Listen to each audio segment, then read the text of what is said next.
it's a thin line, of course, because on one hand you have to have material decisions that really put money in the bank, to say it that way, and on the other hand you don't want to hamper growth. For example, in the Netherlands we have a big discussion on the mortgage interest deduction. We have a huge, it's like 590 billion euros of mortgage debt. It's the biggest in Western Europe. It equals more or less our GDP. Without being too political, but is it wise to keep this in place? You mean this interest rate deduction? Yes.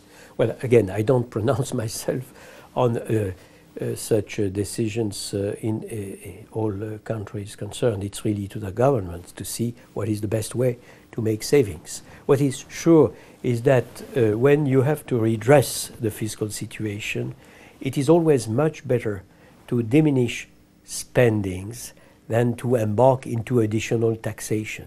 And there you have this deduction.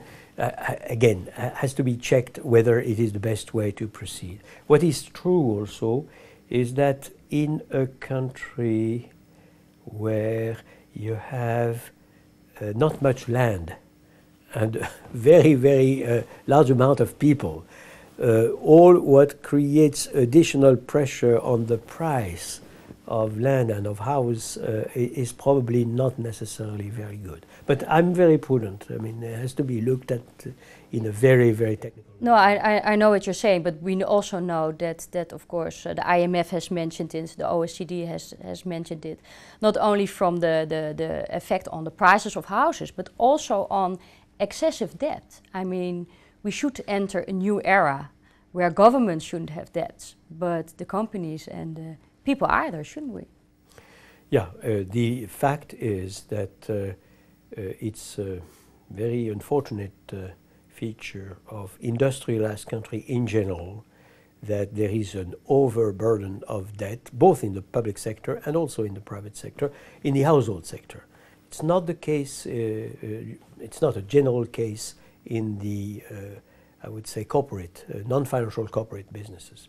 But for household and for the states, it's a big problem. So all what permits to avoid this over-indebtedness of the household is certainly good. So should we gradually get rid of the tax relief for house owners?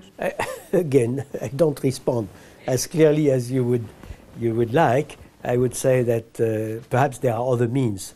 I don't want to embark into commenting on precise measures. But again, the goal is clear.